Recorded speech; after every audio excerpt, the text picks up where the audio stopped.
You're muted, Bishop. There you go. There you go. All right, look at there. Great day, everyone, and welcome to Spirit in Mind, where we are committed to looking at current affairs with faith and mental health perspectives. And of course, I am Bishop Guy Robinson, and I am always blessed to have my colleague with me. Great day, Dr. Shepherd. Yes, good day, Bishop, and good afternoon to everyone who is out there on the East Coast, and good morning to all of our other watchers throughout the country and even international viewers that we have.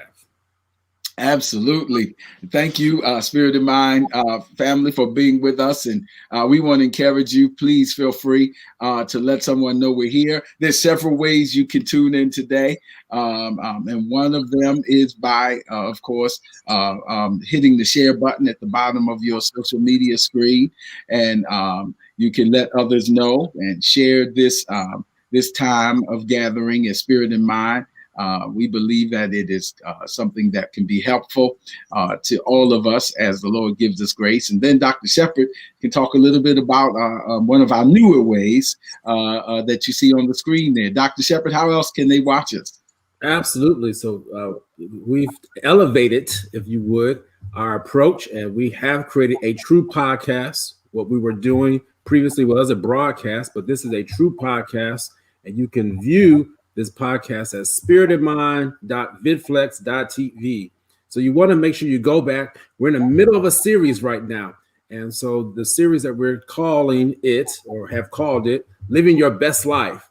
And we're doing the SIP and C approach. And that stands for spiritual, intellectual, physically, socially, economically, and emotionally. SIP and C. And so you want to be able to go back to spiritedmind.vidflex.tv to make sure you catch up on those episodes. And we want to even thank those people who go back and replay. Bishop, we have so many people, and this is the truth, who reach out to me. I'm sure they reach out to you, Bishop, and they say, wow, that was a great episode. That was a great broadcast. And we now want you to go back and utilize and view on that particular platform, vidflex.tv, our podcast. And so in doing so, it just continues to broaden our reach. It strengthens our endeavor and passion for what we do. Absolutely. Absolutely. And we welcome you as you are coming in. We appreciate the chat line. And so there's so many different ways that we've been given the grace to stay in touch and to share with you. And we want to encourage you to let someone know, utilize them, and join us on the new broadcast or podcast location. And thank you for supporting and praying for and praying with us here at Spirit in Mind. We're grateful for Minister Kat Henderson, who is our engineer, making all these things happen behind the scenes. So we're grateful for her. Dr. Shepherd, you are clean today. That backstage, I just need to say it again. You are clean. I have to step it up. Oh, no, Bishop. It's in the Church of God in Christ world right now. We're going through one of the most pivotal times of our existence. And with that, people have availed themselves to be candidates for various offices of position within our great church. And I am one of those candidates. You won't hear me talk a lot about this on this particular platform because that's not the purpose of it. I try to make sure that things are kept in order. But I must say that during this time, we must pray for our church. Yes, this is election season, but let me tell you, this is still God's church, and we must be prayerful about the people who will be put into leadership because it's not just a popularity contest. We want to make sure that God's hand is upon the leaders who will operate in those offices. And so, yes, for the next few Saturdays, you'll see me dressed as I am offering myself as a candidate for one of those positions, which is the position of trustee. And so I count it a privilege and honor to be even selected through the screening committee to make it this far. So please pray for me. And so, Bishop, I'm a little clean today, but that's all right. It's all good. Minister Henderson, please remind me to have my clergy vestments ready for next week's episode of Spirit in Mind. And full Episcopal choir attire. Oh no! So, No. Dr. Shepherd, before we get into our series continuation today, we always look forward to the updates, and we know that we're still battling pandemic, and there's been a lot just on the news with rollouts and perhaps some conversation even in the city from which we broadcast about disparities of accessibility. Could you speak to any of those and update us? It's fact from fiction, et cetera, that kind of thing. Absolutely. And Baltimore City is just one of the prime examples of the vaccine distribution debacle that is occurring. And I use that word debacle because the rollout was not as smooth as what we had anticipated it for it to be. We by now had anticipated to have vaccinated a certain number of people. And I know our current president, Biden, is looking to get at least 100 million people vaccinated in 100 days. And so he's still working hard at that. Here in Baltimore City Public Health Department, they experienced where they had over at least hundreds, I should say, of people who booked first-time appointments who should not have been eligible to book those appointments. How did that happen? Is that once persons got their first dose, like I did, some of these people, once they got the invitation for the appointment for the second dose, they forwarded that particular appointment to family members. You might well say, well, how do you know that's true? Well, I know it's true because I went to see the dentist, and my dentist said he was one of those people that did it. So it's not by, people think, my dentist, he admitted to me that was what he did. And so that's what people did. So that's how other people were able to get into those appointments. And so now they're having to backtrack and cancel appointments, which for many people that was discouraging because they finally were courageous enough to go get the vaccine. And so, yeah, that was a little bit discouraging. I will get my second shot next Friday on the 12th, and I'll be right here on the 13th to tell you how it is. I'll still be here. Amen. I'll still be well. Amen. I'll say that for a purpose because there are still conspiracy theories out there that say that the vaccine will somehow adversely affect you. And so we want to be clear about that anything that you take into your mouth, including vitamins, including even the food that you eat that could cause you to have food poisoning, there's always something that could necessarily go wrong. And when you're dealing with millions of people, you're always going to have 1, 2, 3, or whatever. And people tend to focus in on those particular things when they miss the whole 99% of everybody else was okay. And so I understand, again, I'm not belittling anyone. I'm sensitive to that. But I need to make sure we have a good dose of reality also. The vaccines do work. Johnson & Johnson is prepared to come out with theirs. Hopefully by the end of this month, they'll be able to get emergency use authorization. And I know some people have talked about whether Johnson & Johnson is as effective as the Moderna or Pfizer vaccine. Let me just tell you, people, it doesn't matter if someone is 72% effective versus 94.5 versus 95% effective. Those numbers really don't matter. Well, what does that mean? Well, I was taught in school that 95% is better than 72%, Dr. Shepherd. Let me tell you what the real deal is, again, to dispel the myth, is that these vaccines are effective in you beating the COVID-19 disease. That's important for me to highlight. It's not going to stop you necessarily from contracting the virus. If you contract the virus, the vaccine's job is to stop you from getting the illness that is killing so many people. That's what the vaccine is guaranteed to do. It's not going to stop you. I hope you all hear me on that. It's not necessarily going to stop the transmission of the virus. That's why we still have to wear our mask right now. But it is purposed to stop the disease that is filling up people's lungs with fluid, that is not allowing them to breathe, that is causing the neurological aspects to go awry, that's causing people to lose their taste and smell, and even causing the cardiac side effects. All that, this is what the vaccine is fighting against. So We want to make sure that we understand and be educated. And we're going to talk to you a little about that today, about intellect, wisdom, and knowing how to be able to discern myth versus fact. And so that's what I'm just doing a little bit today. So Bishop, that's what I have to say. I wanted just to give a shout out. My time is far spent because I don't want to eat up too much of this opening. But I just wanted to just give a shout out. The New York Times had a wonderful article regarding the women, the pandemic effect on women. And I was really blown away. And you look for me to post some things on my social media pages about this. It talks about betrayal and not burnout. Wow. That Black women, even white women, when you look at this, there was one stat in particular for Black mothers that 48, and this is my last point, 48% of Black mothers who said that the pandemic has had a major impact on their ability to pay for necessities like housing, utilities, and food. Wow. That's almost 50% of Black mothers. That's like 1 of every 2 Black women, all right, where they have been negatively affected by this pandemic, and it's caused them to have to figure out how they're going to pay for housing, utilities, and food. This pandemic is real. That's why we need to get the vaccine so we can put an end to this plague.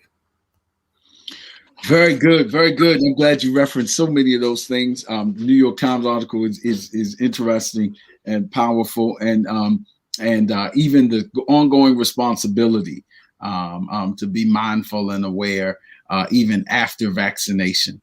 Wow, so much helpful things, so many helpful things, and we pray that Spirit and Mind and our information that we're led to share is helpful to you in everyday life as you live and move and in these challenging times, and yet know that we have the victory and there's help and hope.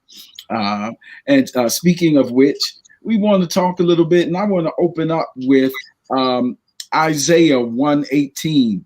Of course, we've been talking about living your best life, and now we're at living your best life intellectually. This is part 2 of that.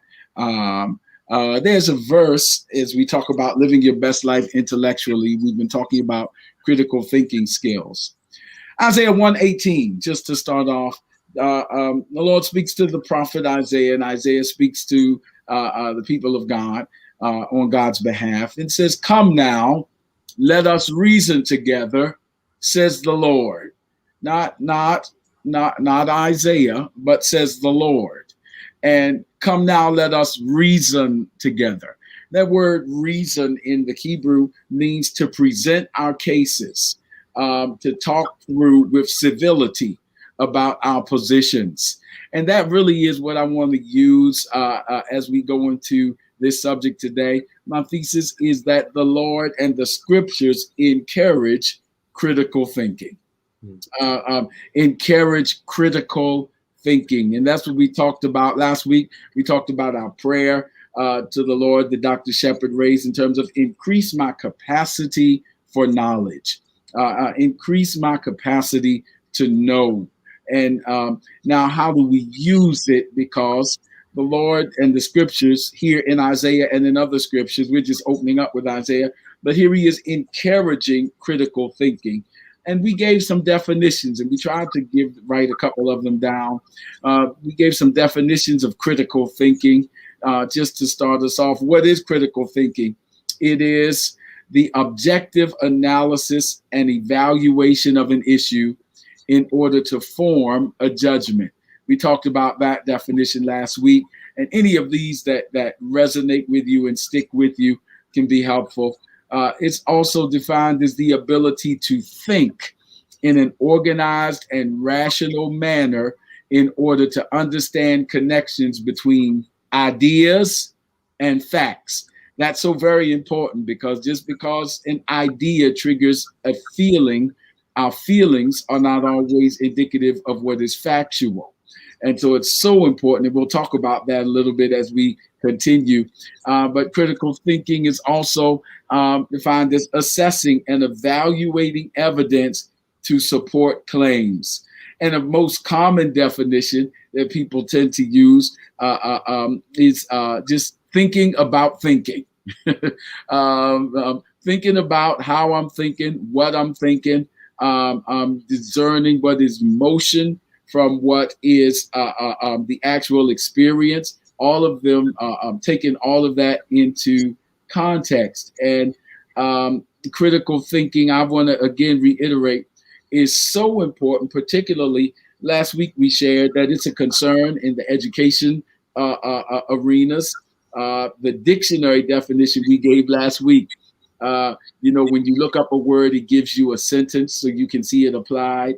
And the sentence that Webster and Collins and other dictionaries use is professors often find it difficult to encourage critical thinking amongst their students. Dr. Shepard didn't make that sentence up. I didn't make that sentence up.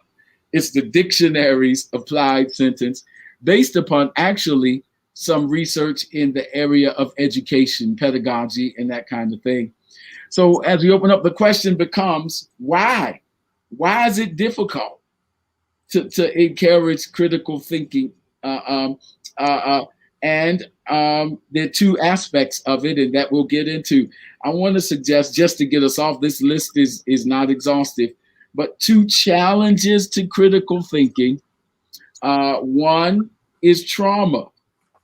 And Dr. Shepard, we could please feel free to talk about that. And but we put up a definition of trauma.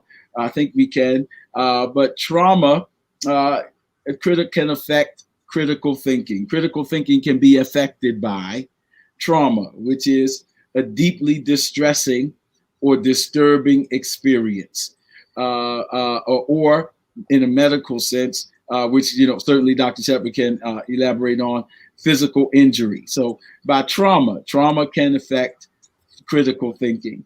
And then the one that I'll probably deal with for the majority of our time is the other thing that can affect critical thinking is culture. And that's the thing that the teaching environment deals with a lot. Culture meaning the shared way of life of a people, the customs, the arts, the social institutions, the shared values of a group. So two things that can affect critical thinking. One is trauma. The other is culture.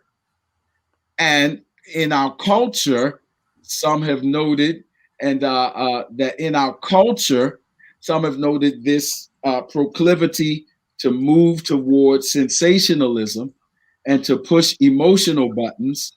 That's the significance of Webster Dictionary's 2016 word of the year was post-truth. Post-truth means that we are now considered to be living in a post-truth society, which means the accuracy of the reporting or the accuracy of the study is not as important as pushing the emotional buttons to get a desired effect. So that's the issue that we're dealing with, is that the culture is pushing towards almost a thesis that says, if I feel it, it must be factual. And we can put IJS and I'm just saying at the end of everything. And that clause seems to validate the rationality of everything else we just said. And so we're living in a post-truth society, if that analysis is accurate, and it certainly does have evidence to support it. But how do we balance that now? And so we're living in an age of conspiracy theories. You can say things and you hear the conversations about QAnon and conspiracy theories, and you could just put it out there and provoke an emotional reaction, but it may not have substance and evidence to support that. But if we feel it, it must be real. And that's not only a societal problem, but that can become a theological problem, which we'll talk about. And so they're the two, just to get us, and certainly this list may expound. This is not exhaustive. I'm humble enough to say that. But these are the two areas we want to talk about in terms of things that can have an effect on critical thinking, trauma and culture. Dr. Shepard, that's my opening meditations. Help us out here. Yes, sir. So let's dig deeper. And so thank you to critical thinking, trauma, and culture. And so as we dig deeper, let's look at trauma first. Yesterday, I was talking about the state of Black America and the state of Blacks in America. And when you look at what has happened to the Black community within our country, critical thinking and how we are able to even work through the racism and the prejudices and the biases that are against Blacks, a lot of what is happening is a result of non-critical thinking. Yeah, it really hurts me when I think about a lot of the people who have biases against people because of their skin color or because of something that because it doesn't look like them, because they were born in a certain neighborhood, or classism. But a lot of it has to do with trauma. We as Black people have been traumatized for over 400 years. I mean, it's just it's horrible. And when you think about where we are today, you would think that certain improvements would be present, but honestly, we are traumatized literally on a daily basis because of the various things that continue to occur within our society. How is it that people are able to still believe that Black people have more resiliency within themselves in the field of medicine? Now, what do I mean by that? We are resilient people, but in the field of medicine, Black people don't get the same type of treatment as our white counterparts do. What are you talking about, Dr. Shepherd? Let's look at this. There are evidence or examples of where Black people who are in need of pain medication, they don't get the pain medication because, they're Black, so they can go ahead. And the reason why this is really troubling me, all right, and I'm speaking so slowly because I don't want to get ahead of myself, because it really bothers me, is that in medicine we've been trained to think critically, all right? We've been trained to think, how do I help the person without judging them? But yet we live in a society, and I hate to say it, I'm a part of that profession, where we have people who will not think critically about what we see beyond just the exterior. Wow. And so in doing so, a Black person can be in pain and we'll say, they're okay, they'll tough it out, they're used to it. Really? That's what was said. And there's several examples of this in the field of surgery, in the field of pain medicine, or palliative care even. We hear about these examples. And so these examples really hurt me when you think about how critical thinking or non-critical thinking is affecting even the care and treatment that you could be receiving from your physician, from your doctor. Let's think about it too. Critical thinking, when you're in need of help from a public service official, the police. I just call them something with the fancy title, the police.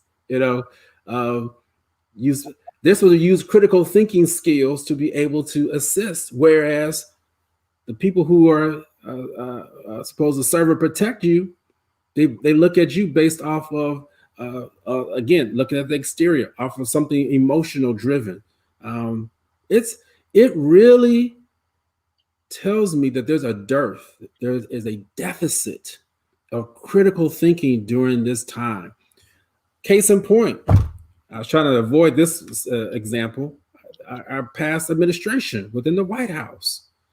How is it that we're able to allow people to get off, so to speak, for a January 6th insurrection, but yet hold other people, such as people who are elderly? Now, I'm going to bring up his name, a little bit controversial. Don't shoot me, but I'm tough enough. I'm going to bring up Bill Cosby. You know, Bill Cosby, yes, he may have done those allegations. All right. But the man is over 80 years old and cannot see, and yet they will not release him from the maximum, whatever security prison that he is in, to be able to even avoid the coronavirus. But yet we still have people who have done things as worse or even worse than him who've been released. It's just backwards to me. And I know some of y'all may not like that example. I hear you. But when it comes to critical thinking, it really. I thank you, Bishop, for saying that the trauma really challenges us. What we have faced in our past, we'll be able to forgive somebody else, but oh no, that person hurt me deeply. Oh no. And we won't utilize that critical thinking skills that we have. And I hear you. It is tough. That's why we're bringing it up today. That's why we could not let this particular portion of the intellectual piece of living your best life just go unnoticed today, because we want to challenge you that in this year of 2021, there are going to come some points in your life where critical thinking is going to be required.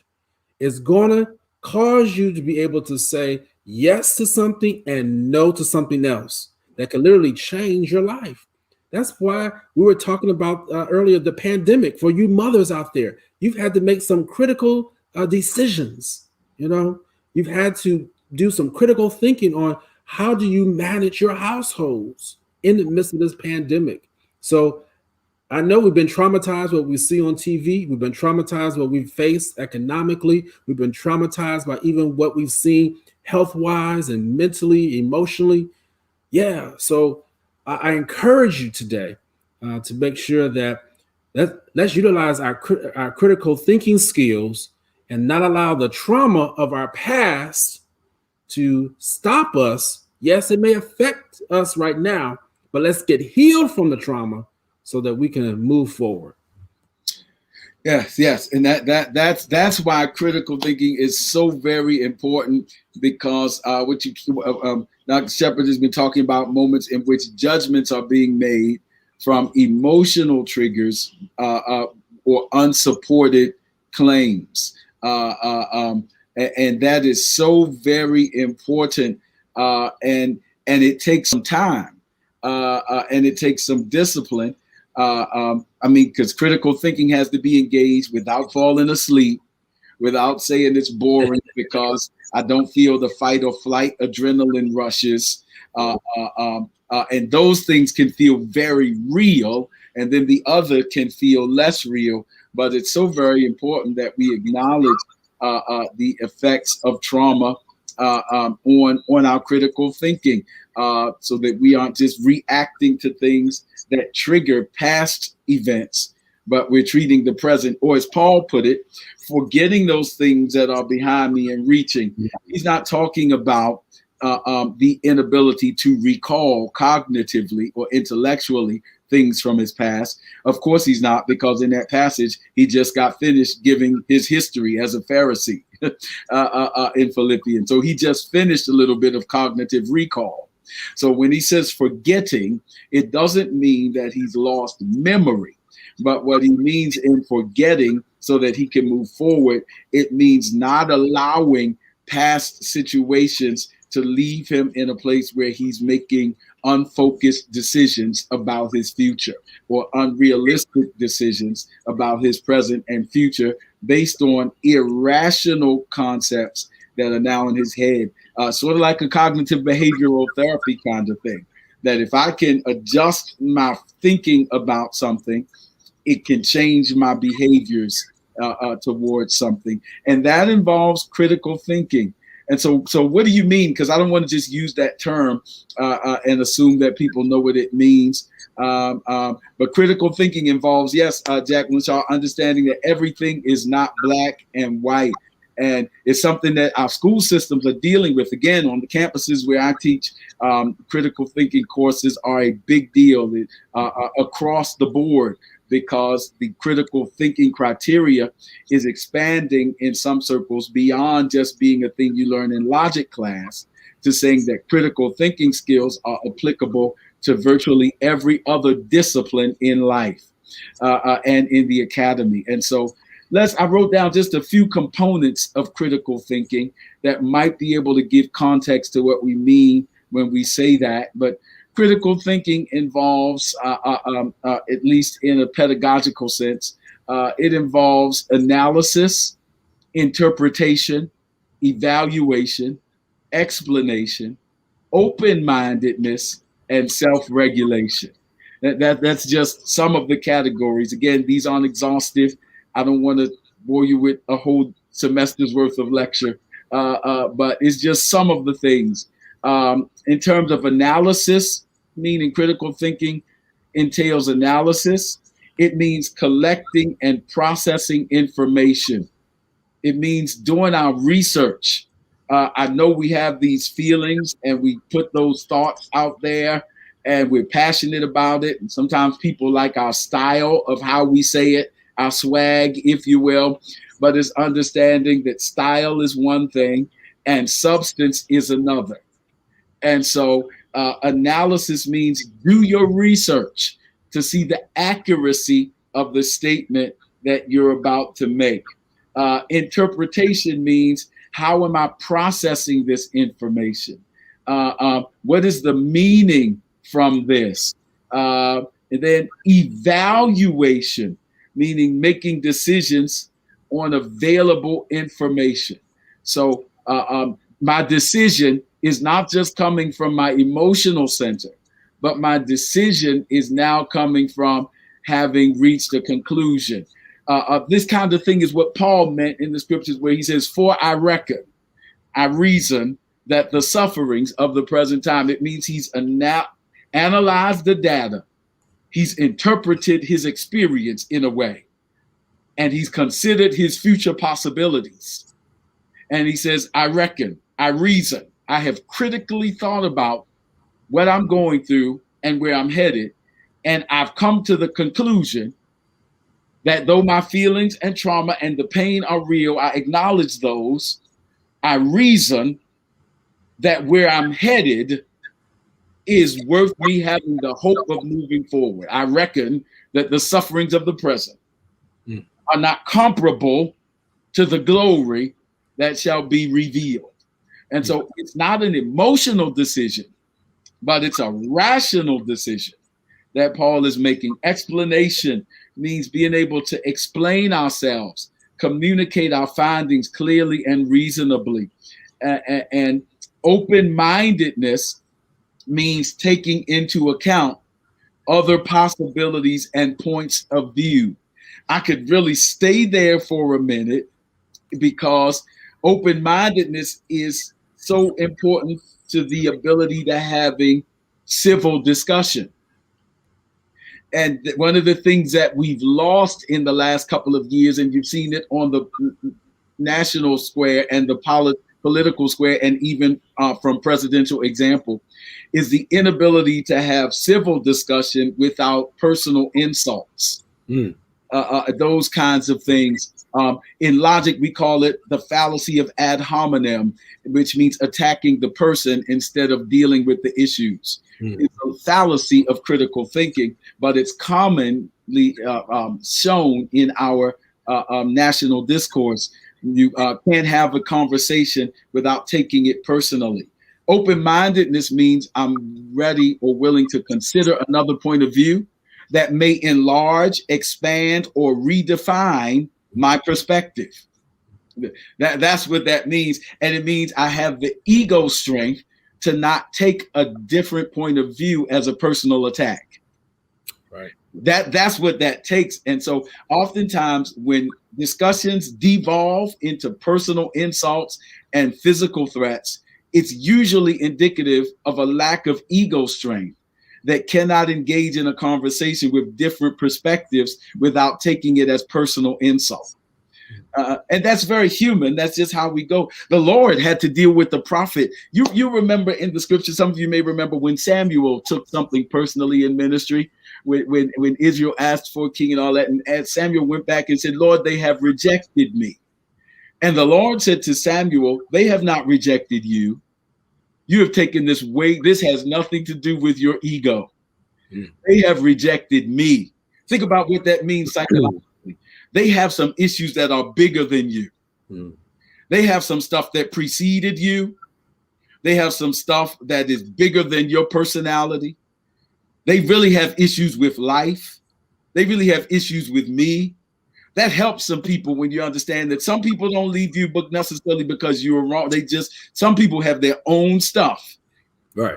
And it gets triggered and they do it for their own reason. So God has to help the prophet to open his mind to say, listen, this is really not about you. I know you have to be invested in it because you care, but every helping professional has to have this kind of thing to say, there's some stuff here that I can't take personally. When you get resistance, when you get avoidant behaviors, when you get personal attacks because you bring up difficult stuff. He says, you have to have ego strength at a certain level to have open-mindedness. But I could stay there for a minute. But lastly, self-regulation is the ability to monitor. And perhaps a great example is and then Dr. Shepherd, I need your insight and input. But there's a biblical example I wrote down. Minister Cat, if you can help us, the biblical example is in Acts. Here's critical thinking. Acts 17 talks about the Bereans, or the people in the region of Berea. And it said, after Paul and Silas shared the gospel with them, look at this. Those in Berea, or the Bereans, were more fair-minded. They were more open-minded to what Paul and Silas were presenting than those in Thessalonica, where they ran them out and it got physical. How were they more open-minded? Because they received the word with all readiness. And here it is. Here's the critical thinking. And then searched the scriptures on their own daily to find out whether these things were so. So the Bereans were open-minded researchers and critical thinkers. And that's probably the best biblical example that the Lord would allow me to know and see, that they could engage in conversation with different perspectives and different views and be more civil than the experience in Thessalonica. Wow.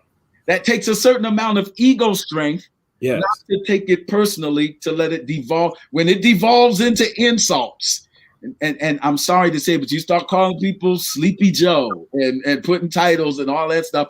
When it devolves into that, you've really, really unintentionally perhaps shown that there's a lack of ego strength there to hear different views without taking it personal. Wow. Wow.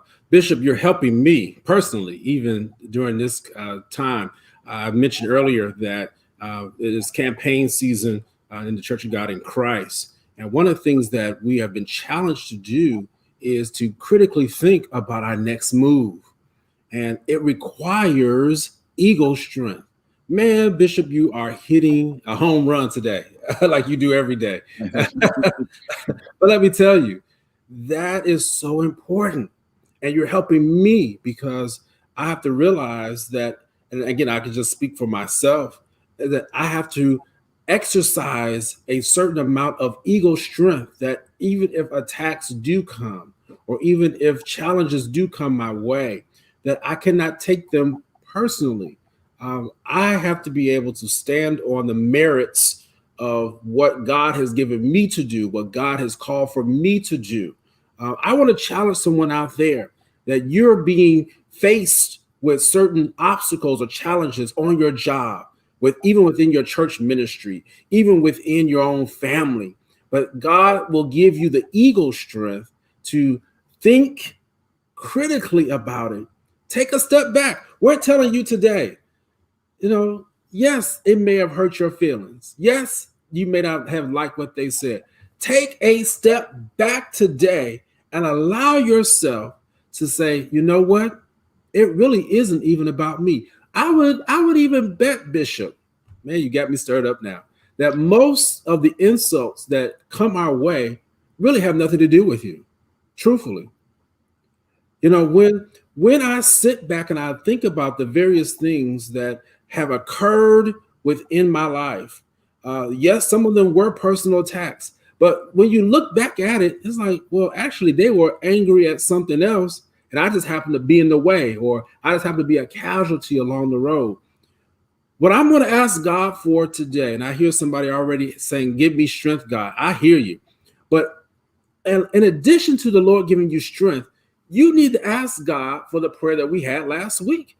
Give an increase in your capacity to know. Know what? Know how to think critically. All right.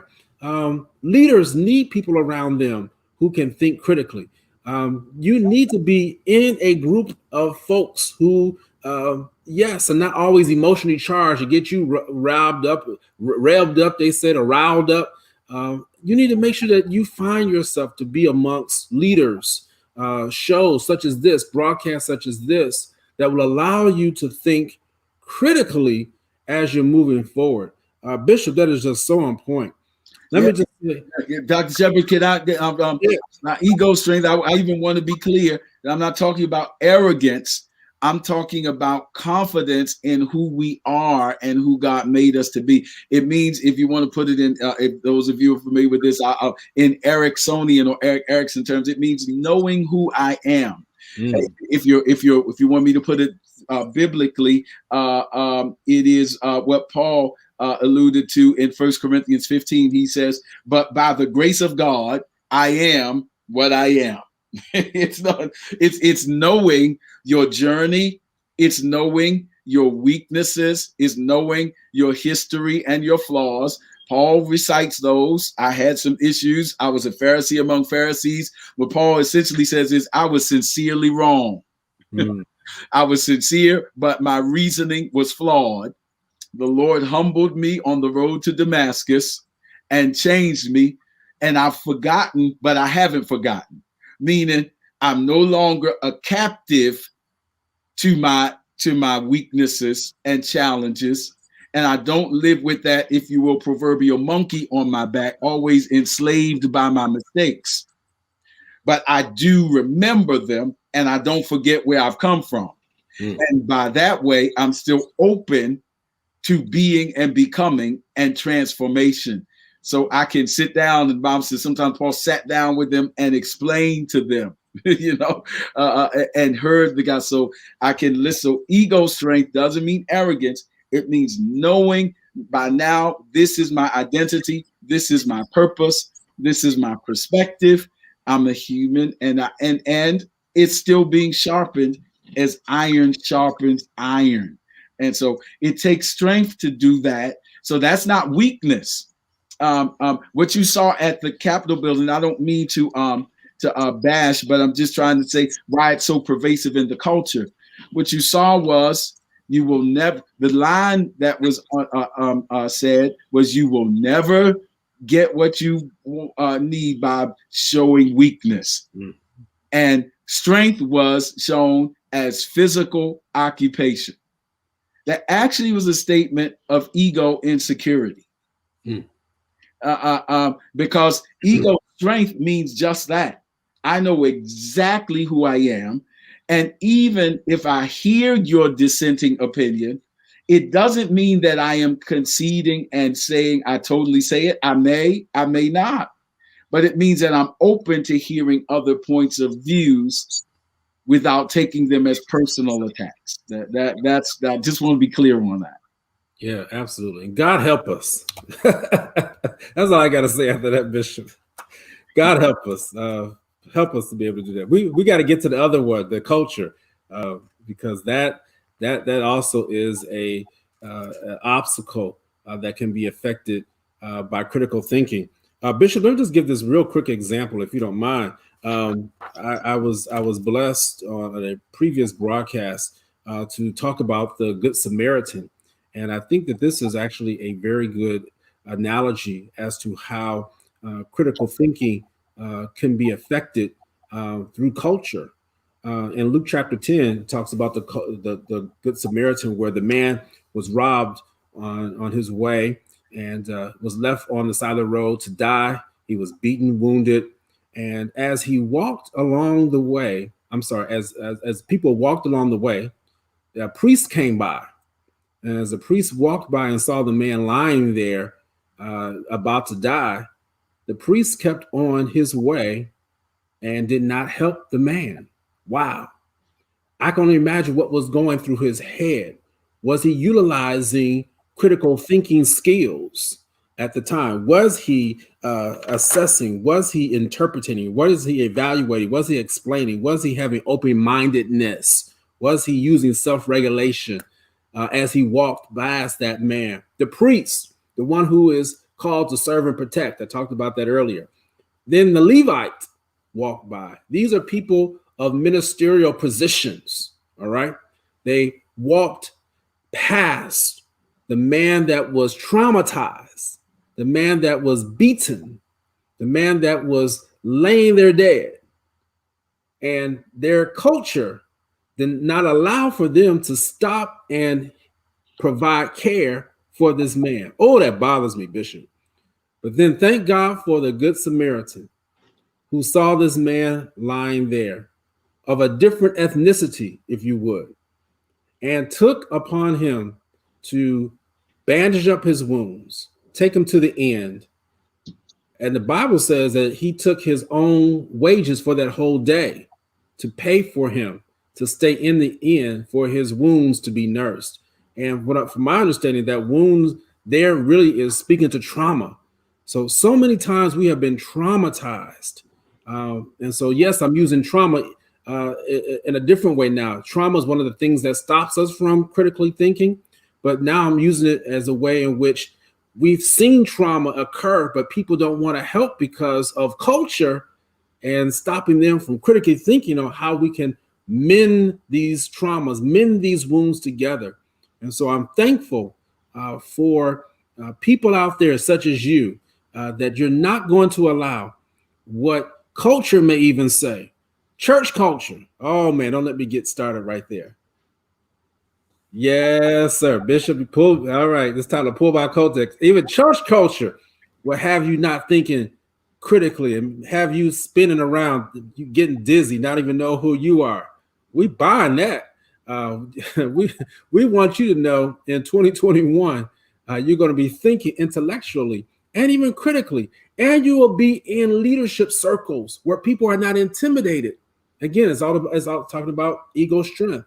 You will be able to walk in confidence, yet be respectful, yet be sensitive, so that that does not invade or even negatively impact your relationships with those leaders or with those people who you serve. Man, Bishop, I'm gonna stop right there. Yeah, and that's good, and it involves knowing the difference and the context of our conversations. We talked last week about the legal allotment for what they call puffery, which is the ability to use hyperbole to sell something. Hyperbole, by definition, doesn't have necessarily researched accuracy. It just means I'm saying it. And you have to know the difference between when we're speaking from the head and from the heart. And that's one of the things that we do in teaching critical thinking courses in academic settings. In our culture, we say stuff, like, man, how was it? It was all that. Well, that's hyperbole, because all that is a universal statement. But we know what you mean. Right. It was the sun, moon, the stars, the cars, everything. No, I just meant that I enjoyed it. Or you went to a place that was maybe half full, and you say, how was it? Man, wasn't nobody there.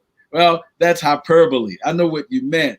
And in everyday conversation, that's fine.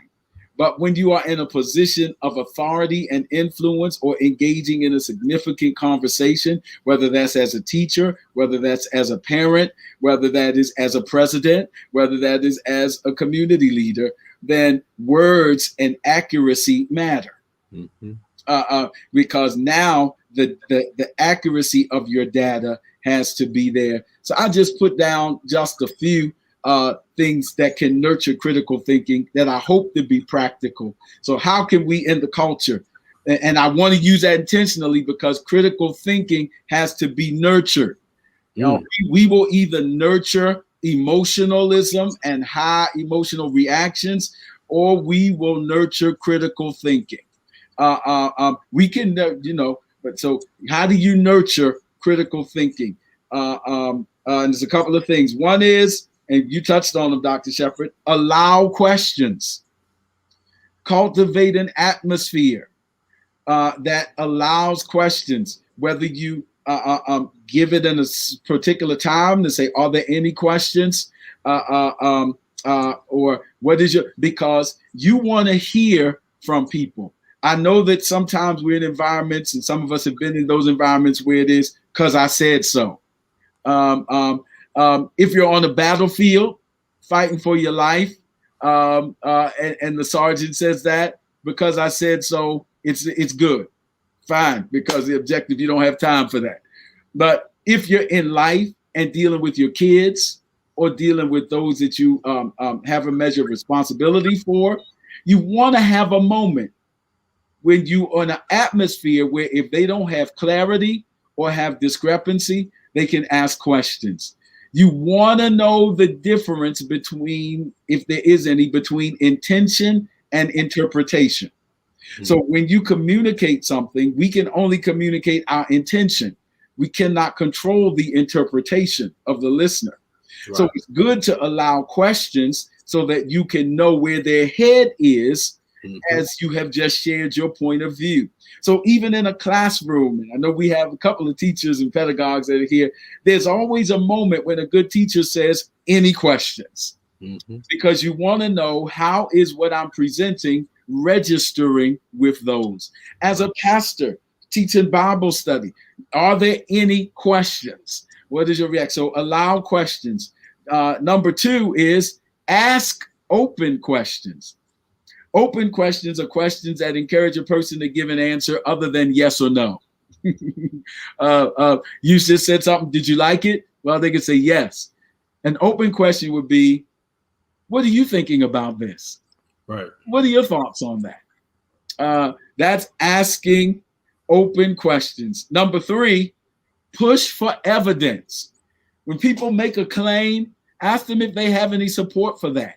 That's what happened in this election, and it was a point of contention because you had persons making allegations and then trying to pursue legal recourse.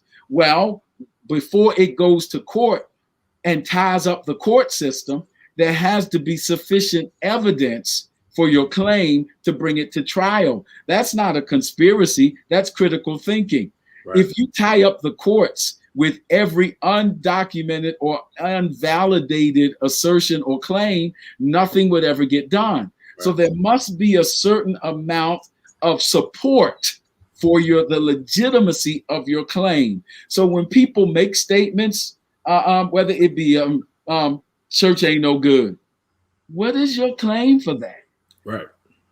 And how do you support that? What is your argument? And how broad is your base for that claim? You went to two churches and had bad experiences, so you make a universal statement off of a limited amount of experience. Your research methodology leaves something to be desired because you're making a universal statement from provisional experiences.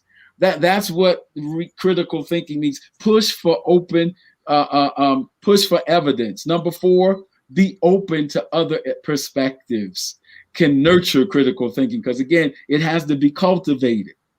And number five, discuss current affairs for practical application. Lest all of this just be theory without practice. Ask people questions. Sometimes in the classroom, I utilize that moment. What do you think about what just happened? I don't tell them. I want to get their reactions. And then that can let you know where you need to begin or that kind of thing. But again, this isn't an exhaustive list. We have many scholars that are watching today. I by no means profess to have apprehended, but these are just a couple of things that maybe get the fire started. And because I reiterate that critical thinking in an age of sensationalism and in the midst of the various traumas that happen to us personally and collectively, critical thinking has to be nurtured, cultivated, parented, mentored, encouraged. That's just my reflections, Dr. Shepherd. Please take us from here. Absolutely. And I just, as they say, kind of reset the room. I just want to acknowledge those persons who are out there, the viewers, that First Lady Elizabeth Rohn, she's watching all the way from California, Bishop. And so again, we have different folks in time zones out there. She is, I see sharing with her viewership and with her network, what we've been talking about today. So thank you. I want to acknowledge all those others who have been out there sharing. So please continue to do this, because the more that we're able to share about how to nurture critical thinking and what critical thinking is, it's going to help us. You know, one of the things that was challenged to me is that we're going to have to start teaching on what truth is. Yeah. You know, isn't that amazing? Now we're going to have classes on what truth is. We're going to have to, Lord, you know, talk about sin and revival. We need a revival on what truth is. You know, it's amazing. I smile and a little humorous about it, but it is absolutely true that we need a resurgence, if you would, of the truth and how to be able to rightly divide what is factual versus what is myth, and not allow that to cause fear.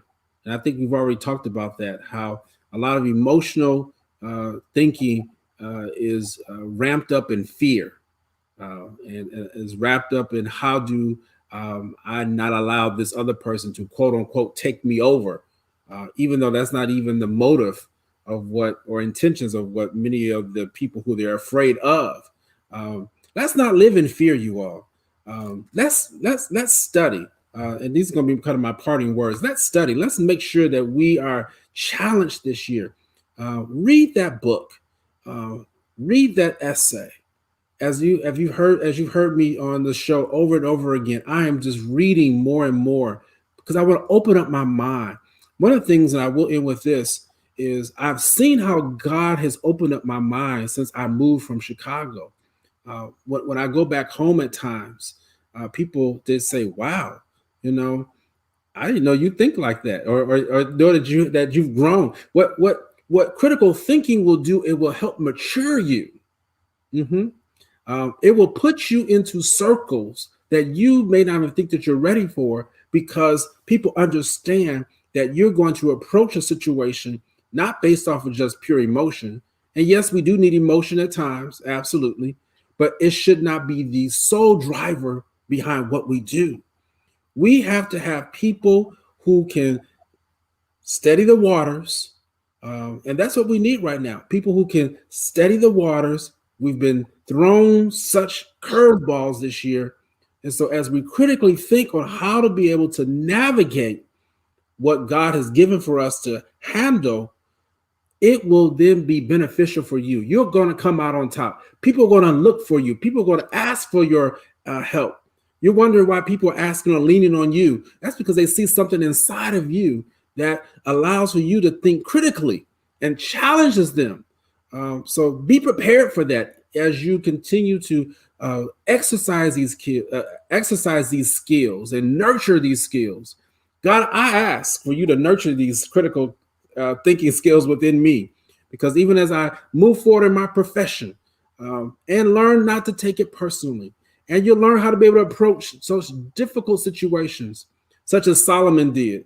When after he was crowned king, he had to make a decision upon the woman who came to him, who had rolled over her own baby, and then tried to switch or swap. You've heard about stories, even present day, about parents swapping babies. Let me just let you know that's been happening a long time ago.